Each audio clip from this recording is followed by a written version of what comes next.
안녕하세요. 저는 딩크족으로 살고 있는 30대 중반의 여자입니다.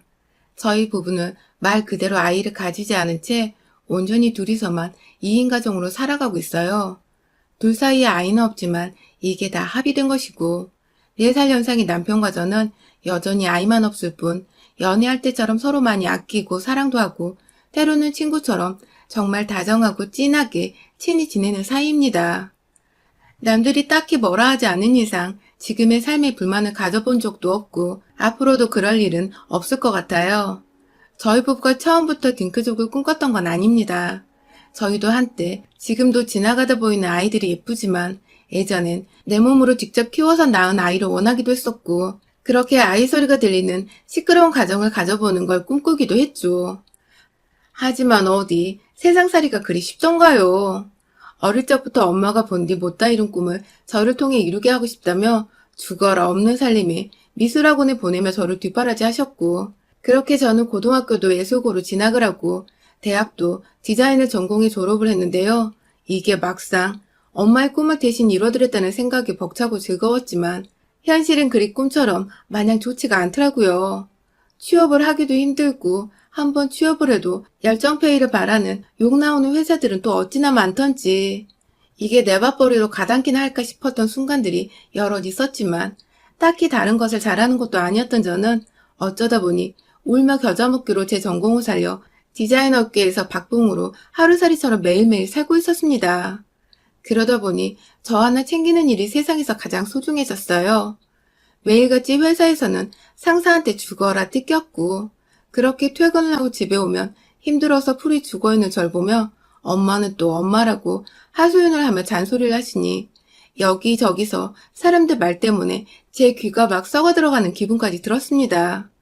당장에 독립은 하고 싶은데 또 그럴 만한 금전적인 여유가 없어 실행에 옮기지도 못하고 저는 제 20대를 거의 이런 식으로 매일 전쟁을 치르듯 우울하고 답도 없는 인생 마냥 살았어요.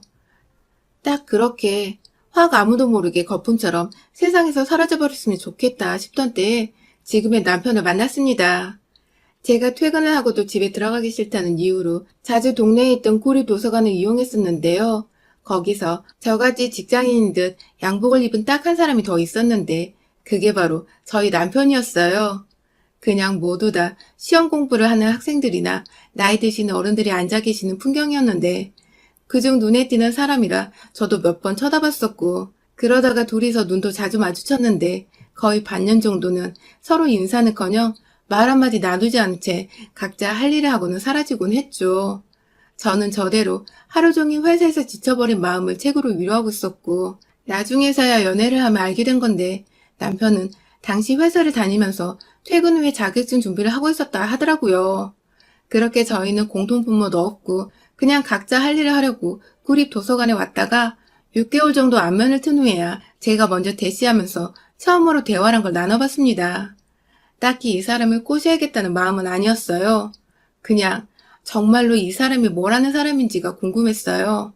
그래서 그냥 도서관에 갈 때마다 남편도 와 있을라나 하는 은연중에 궁금증이 생기곤 했고 오래 보다 보니까 꼭 아는 사람이었던 것처럼 어느 순간부터 친근감이 느껴지기도 했어요. 그러다 보니 자연스레 말도 걸고 싶었고 이왕이면 한 동네에서 서로 알고 지내는 오빠 동생 사이가 되어보고 싶기도 했어요. 전혀 이성으로의 호감에서 비롯된 생각이 아니었는데 왜인지 평소와는 달리 이 남자한테 말 걸어보고 다가갈 용기가 생겼던 것이었죠. 이에 대해선 지금까지도 제 성격을 모조리 파악한 남편조차 무슨 용기로 자기한테 먼저 말을 걸었던 거냐고 놀라할 만큼 저희에겐 화제거리랍니다.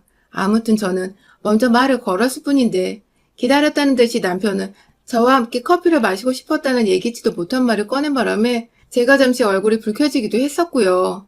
그간 자신도 저를 보고 있었으며 정장을 입었는데 퇴근 후 독서를 하러 오는 건지 아니면 자신처럼 무언가 공부를 하고 있는 건지가 궁금했다며 속사포처럼 말을 쏟아내던 남편의 모습에 저는 이런 사람인 줄 몰랐다며 속으로 손사래를 치기도 했죠. 아, 정말 이 사람과는 동네 오빠 동생으로 지내면 정말 재밌겠다라는 생각으로 처음 말을 나누고서도 반년 정도는 정말 그렇게 친한 동네에 아는 사람으로만 지냈습니다. 가끔 퇴근 후에 도서관에서 만나게 되면 자판기 커피를 뽑아 먹으며 가벼운 수다를 떨기도 했고 그러다가 시간이 맞으면 중간 지점에서 만나 가벼운 술잔을 기울이는 등 도서관 밖에서의 추억들도 하나씩 쌓아갔죠. 그렇게 얼굴을 알게 되었고 말을 나누게 된 지 딱 1년이 되던 해에 남편이 제게 연애를 하자는 수줍은 고백을 했고 저는 딱히 고민할 것도 없이 당신이랑은 한 번쯤 연애를 해봐도 괜찮겠다는 무심한 대답과 함께 이 사람의 여자친구가 되었어요. 저희는 연애를 5년 정도 했습니다. 부담 없이 사귀게 된 커플치고는 연애를 꽤 오래 하고서 결혼까지 어찌 꼬리를 해버린 기적 같은 커플이었어요. 둘 다 각자의 가정이 그리 여유가 있는 편도 아니었고 남편은 남편대로 직장에서 살아남겠다고 이것저것 자격증 공부에 승진시험 준비로 늘 바쁘던 사람이었죠. 저는 또 저대로 당장의 경제적인 여유조차 없는데 무작정 결혼을 해버리면 진짜로 저 개인한테 쓸 수 있는 돈은 앞으로 평생 없을 수도 있겠다는 생각이 들어서 은연중에 결혼만큼은 피하고 싶었습니다. 제 눈에도 남편이 그리 여유가 있어 보이질 않았기 때문에 기대고 싶다는 생각은 애초에 할 수가 없었죠. 하지만 저희가 연애를 길게 하는 동안 그래도 하나 얻은 것이 있다면 서로에 대한 신뢰의 마음이었습니다. 무슨 일이 있더라도 내 옆에 있어줄 사람이란 생각은 늘 변함없이 들었죠. 각자가 서로의 집에서 힘들어하던 터에 둘이서 만나면 뭐가 그리 즐거운지 늘 조금씩 숨이 트이는 기분이었어요. 이대로라면 식구를 늘리고 말고의 문제를 고민하기 전에 딱 둘이서 단촐한 가정을 이루고 평생 살아도 좋겠다는 마음이 서서히 들어버렸죠. 그러다가 여유가 생기면 아이를 가지면 그만이었고요. 그렇게 어쩌다가 없는 사정 쪼개서 결혼까지 했는데 살림이 나아지기는커녕 어째 전보다 더 바쁘게 살게 된 것 같았어요. 똑같이 퇴근 후에도 늘 무언가를 하면서 불확실한 미래를 준비하는 데 정신이 없었고 하나에서 둘로 식구가 늘어나니 자연스레 둘이서 번갈아가며 살림살이를 도맡아 하고 정리를 해야 했어요. 돈을 모으다 보니 이대로면 자식을 낳아도 애 키우는데 쓰일 돈을 감당하기 힘들겠다 싶은 것이 점점 아이를 낳는 것도 부담스러워졌고 그러다 보니 결국 저희는 요즘 젊은 사람들 중에 많이 생긴다는 그 딩크족이 되어버렸습니다. 아이를 안 가지겠다고 작정을 하고 주변 가족들에게 선전포고를 했어요. 사실 그간 경제적인 도움 1도 주지 않으면서 아이는 언제 가질 거냐고 아이가 있어야 진정한 부부라는 등의 참견을 하는 주변 어른들이 정말 많으셨는데요. 이게 저한테는 말 못할 스트레스였는데 딩크족을 선포하면서는 다소 기가 막히다는 듯 저를 외계인 마냥 이해하지 못하겠다며 반항하는 분들이 대부분이었지만 어찌되었든 아이를 낳으라는 소리는 쏙 들어가 버렸죠. 다만 그중 딱 한 사람은 정말 한결같았습니다. 저희 시어머니 말입니다. 연애를 1, 2년도 아닌 5년이나 했던 터라 어쩌다 보니 시어머니와도 결혼 전부터 얼굴을 트고 지냈습니다. 게다가 한 동네에 살다 보니 의도치 않게 오다 가다 만나게 되는 일들도 빈번했었고요. 친정엄마를 도와서 장을 몇 번 보러 간 적도 있었는데 어쩌다 시어머니를 마주치게 되면 어머니는 꼭 저한테 너 같은 딸이 있었으면 좋겠어 하면서 제 팔짱을 낀 채 절 너무 사랑스럽다는 식으로 바라봐 주셨어요. 아들이 둘 있는 분이셔서 그런지 정말 혼자 매번 장을 보러 다니시는 게 그럴 수도 있으시겠다 싶었죠. 그렇다고 제가 진짜로 시어머니 딸이 되어줄 건 아니었기에 대충 애두르며 아 감사합니다 하면서 말을 흐리고는 넘겼습니다. 그런데 결혼을 하고 나니 시어머니의 저를 향한 관심이 부쩍이나 늘어났어요. 결혼식장에서부터 너가 결국 내 딸이 될 줄 알았어 라는 아찔한 소리를 하신 것과 동시에 결혼 후에 지금까지 매일같이 저를 불러대시는데 제가 아주 제명에 못 살 정도라니까요. 결혼 초에 다른 집들처럼 아주 뻔한 스토리로 시어머니 짓을 하셨어요. 딸 같아서 예쁜데 전화를 자주 안 해서 속이 상한다며 전화를 좀 자주 하라는 훈계로 몇 번씩이나 출근해서 바빠 죽겠는데 전화를 하곤 하셨죠. 왜 내 엄마도 아닌데 남편이 아닌 며느리인 내가 먼저 나서서 연락을 드려야 하나 싶어서 처음에는 빈정이 상하기도 했지만 제가 아랫사람이니 이왕이면 먼저 연락을 드리고 문제를 삼지마자는 마음으로 몇 년간 안부 인사도 꼬박꼬박 챙겨드렸고요. 그러다가 빈도수가 낮다고 하도 보채고 신경질 내시는 바람에 제가 결국 뚜껑이 열려서는 그 안부 어머님 아들한테 앞으로 하라고 할게요 하고 전화를 딱 끊었죠. 그날 남편을 붙잡아 한바탕 화를 내면서 네 부모는 네가 챙기고 내 부모는 내가 챙기자고. 각자 효도는 알아서 하자고 딱 선을 그어버렸고 제 말에 동의한 남편이 그 다음날부터 시어머니께 정말 안부 전화를 드렸는데 우리 시어머니는 몇 년간 저한테 안부 전화를 받아놓으시고는 남편의 전화는 딱 하루 받아놓고는 이제부터 아들 힘들 거라며 그만 전화를 하라고 했다더군요. 네. 그러니까 그 몇 년간 안부 전화 타령을 해대며 저를 닥달하셨던 시어머니는 저를 길들이시려고 반기지도 않으면서 제 전화를 매일같이 기다렸었던 것입니다. 알고는 있었지만 이렇게 단번에 자기 아들 안부 전화는 그만해도 된다고 정리를 하시는 시어머니를 보니 열이 받을 때도 받았지만 애써 쓰는 숨을 쥐어 보이며 참았죠. 해마다 김장철이 되면 김장한다고 불러내는 것도 당연한 일이었고요. 같은 직장인이고 같이 돈 모아서 밥 먹고 사는 부부인데 자기 아들은 힘드니까 아들한테는 말하지 말고 혼자 오라는 경우도 다반사였어요. 그 소리를 옆에서 남편이 듣고는 어떻게 그러냐고 본인이 자처해서 저를 따라 쫄래쫄래 시댁에 갔더니 시어머니는 그걸 또 보고서 왜 자기 말을 잘 안 듣냐고 저한테 따져 물으시곤 하셨죠. 그래서 제가 저도 직장을 다니고 저도 힘든데 왜 어머님 아들만 힘드실 거라고 생각을 하냐며 식구들 다 김장하고 있는 그 자리에서 폭탄 선언을 하듯 말을 꺼내니 어머님은 동네 어머님들 사이에서 눈치가 보이셨는지 그제서야 내가 언제 그랬어? 네 생각도 했지. 하며 괜히 어색한 웃음을 지어 보이곤 하셨어요. 그 후로도 제가 꾸준히 남편을 데리고 김장하러 가고 남편도 김장하며 오히려 저보다 곱절로 배추를 더 열심히 담그는 바람에 시어머니가 아들 몸 상한다고 또 그만 부르기 시작하셨고요. 그리고 가장 할 말이 많은 제사. 시집을 가니 이제 저는 자신한테 딸이나 다름없다면서 내 딸이 조상한테 정성스레 제사를 지내주면 다들 너무 좋아하실 거라고 제 손을 꼭 잡고는 단둘이서만 부엌으로 들어가시더라고요. 이 집안 남자들, 그러니까 진짜 그날 제사를 지낸 조상들의 후손들은 밖에 가만히 내버려두고 말입니다. 결혼을 이런 관례들과 며느리로서 여자가 당연스레 해야 하는 일들을 감당해내기 싫어서 결혼이 싫기도 했었던 건데 아니나 다를까 결혼을 하고 나니 이런 자질구레한 노동까지 강요를 받게 되더라고요. 결혼하고 첫 해부터 이 결혼이 진짜 맞았던 걸까? 하면서 괜한 의구심도 들고 별의별 생각도 다 드는데 그때 또 혜성처럼 우리 남편이 나타났어요.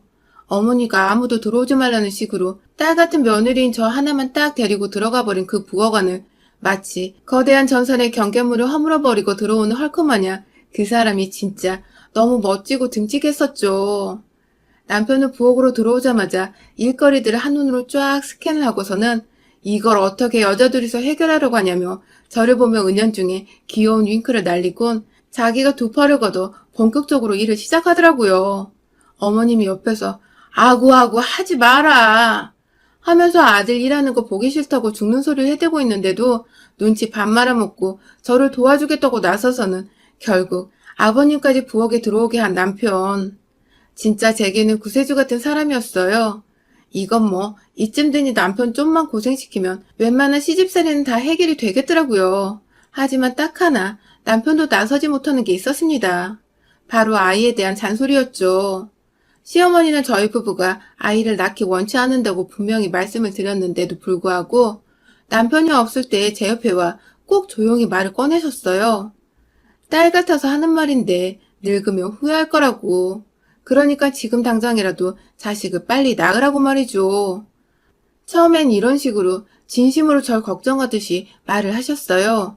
딸 같아서, 딸 같아서, 그놈의 딸 같아서라는 말씀을 반복하시며 진심으로 딸 같으니 우려가 된다며 본인 손주 보는 걸 원한다 타이르셨죠. 어머님께서도 처음에 적응하는데 시간이 걸릴 거라 생각해서 애초부터 저희 부부를 이해하실 거라 기대하지 않았습니다. 그래서 시간을 갖고 천천히 어른들을 설득하려고 했죠. 하지만 무언가 조급하신지 어머님은 늘 저를 볼 때마다 자식 얘기를 하셨고 급기야는 말하는 정도가 좀 심해지셨는데요. 퇴근 후 저를 따로 부르셔서 집에서 자식 낳으라 훈계를 두시는 건 기본이었고 하다 저번에 제 직장 앞까지 찾아와서는 예약한 산부인과에 가자며 저를 막 잡아당겨 끌고 가실 뻔한 적도 있었어요. 제가 아이를 안 가지는 게 아니라 못 가지는 건 아니냐면서 연기하는 거면 우리 집안에서 너 당장 쫓아나겠다는 별 상상의 나래를 펼치시며 절 데려가시는데 옆에서 보고 있던 직장 동료들이 그 모습에 기겁을 하고서는 경찰을 부르겠다고 막아서는 바람에 어머님이 뒤늦게야 정신 차리고 혼자 주랭랑 치듯 도망가신 적이 있었습니다. 뭔지 몰라도 우리 시어머니가 절대로 예의 바르거나 교양 있고 정상적인 사람이 아니라는 걸 알 수 있었던 대목이었죠. 그러다가 최근에 지난번 회사 앞 난동 이후 처음으로 제게 연락이 오신 시어머니는 오랜만에 맛있는 걸 해주고 싶다면서 저를 집으로 부르셨어요. 지난번 일에 대해 사과를 하고 싶기도 하니 저 혼자 오라면서 집으로 부르시길래 너무 찜찜해서 남편을 불러 함께 퇴근한 후 시댁에 찾아갔어요. 그런데 정작 시댁에 가보니 밥은 개뿔. 가스레인지 위에 끓고 있는 국 하나조차 없었고 시어머니는 제 옆에 남편이 함께 온 것을 보고는 무지하게 당황하시더라고요. 남편은 또 눈치 없이 엄마, 왜 밥 해준다고 불렀는데 집에 요리한 게 없어? 라고 무의식 중에 말을 꺼냈고 시어머니는 눈만 동그랗게 뜨고 있다가 처음부터 배달 음식을 시켜 먹으려고 했다며 뒤늦게야 배달 전단지를 막 뒤지기 시작하셨어요. 결국 누가 요즘 전단지로 배달을 시키냐며 남편이 나서서는 어플로 직접 마라탕을 주문했고요. 요즘 날이 많이 추워졌다고 남편이 며칠 동안 마라탕 먹고 싶다는 소리를 입에 달고 살았거든요. 그렇게 졸지에 며느리를 훈계하려고 또 불러냈다가 아들까지 딸려오고 아들 돈을 써서 마라탕까지 시켜 먹게 된 어머님은 또 속이 말이 아니셨는지 얼굴이 뚱해 계셨습니다. 이번에 사과하시면 제대로 받아주려 했는데 여전히 똑같은 어머님의 모습에 저도 괜히 더 열이 받고 동시에 통쾌하며 시아버님과 요즘 일 얘기, 사는 얘기 등을 꺼내며 아버님과의 대화에 집중을 했습니다. 그러다가 제가 화장실에 가려고 잠시 자리에서 일어났어요. 그런데 뒤에서 누가 절 따라 일어서는 게 느껴져 뒤로 돌아보니 어머님이시더라고요. 그리고는 저를 쫄래쫄래 따라와 결국 화장실 앞에까지 가서야 절 급히 옆에 있던 작은 방으로 데리고 들어가신 시어머니. 결국 저는 그 길로 시어머니께 생포로 잡혀버리고 말았어요. 또 무슨 소리를 해대실까 싶어서 최대한 제 귀를 틀어막고자 했는데 속살포처럼 남편을 왜 데리고 왔냐, 날 엿먹이려는 거냐 등에 본인 찔리는 소리만 해대시더니 한참 뒤에야 본론을 꺼내시더라고요. 밖에서는 마침 마라탕이 도착했다며 배달원이 문을 두드리고 있고 남편은 자기야 나와 하면서 현관으로 뛰쳐나가는데 전 시어머니한테 꼭 붙잡혀서는 작은 방에서 쥐도새도 모르게 시어머니와 마주보고 서 있었죠. 그리고 시어머니는 절대로 꺼내서는 안 될 말을 꺼내셨습니다. 또 한 번 제가 아이 낳는 것에 간섭을 하시며 나이는 곧 40인데 어쩔 거냐는 설교를 늘어놓으시다가 저희 부부가 함께 합의를 한 문제 있고 앞으로도 둘이서 알아서 할 문제인 것 같다고 말씀을 드리니 이제 방문을 나서려고 뒤돌아선 제 뒤통수를 향해 그러시더라고요. 코로나로 바이러스가 창궐하는 때에 넌 자식도 없으니 네 속에 바이러스만 잔뜩 끼고 살 거라고. 네가 바이러스 났다 돼지는 걸 보는 게 손주 보는 것보다 빠르겠다고 말입니다. 하, 이게 무슨 악령도 아니고 어떻게 말을 이렇게 하죠? 결국 저도 심한 어머님의 악담에 수치심이란 수치심을 다 느끼면서 화가 터지고야 말았어요. 시어머니를 한껏 노려보고는 곧장 방을 나가 부엌 식탁 위에서 비닐이 벗겨진 채 먹을 준비가 다 끝난 그 플라스틱 포장 용기 안에 든 마라탕을 그대로 쥐고 작은 방으로 들어갔어요.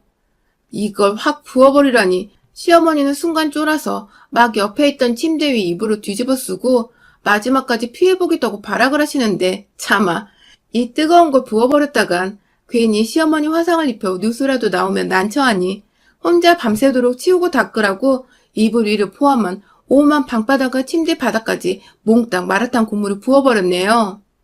아주 온 집안에 중국 냄새가 가득한데 시어머니는 이게 무슨 일이냐고 통곡을 하고 남편과 시아버지는 밖에서 놀래 따라왔다가 제가 방구석에서 마라탕으로 난장판을 해놓고 있자 함께 놀래 입 벌리고 그대로 얼음 상태가 되어버렸고요.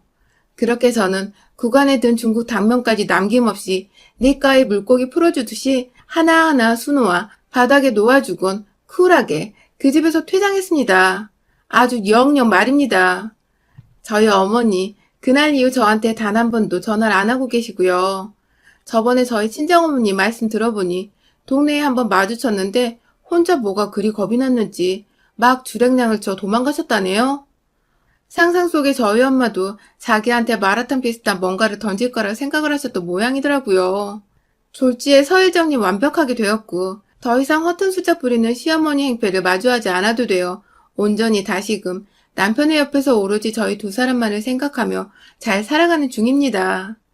이러다 또 사과하면 받아주면 얘 얘기는 자연스럽게 꺼낼 것 같아서 현재 시어머니께는 사과할 기회조차 드리지 않으려고 제 번호까지 변경을 한 상태입니다. 아휴, 그러게 왜 엄한 며느리 속을 뒤집어 놔가지고 한밤중에 집안을 온통 마라탕 범벅을 시키셨는지. 본인 입이 화근이어서 제가 뭐라 드릴 말씀이 없네요. 여러분의 생각은 댓글로 남겨주세요. 오늘도 시청해주셔서 정말 감사합니다.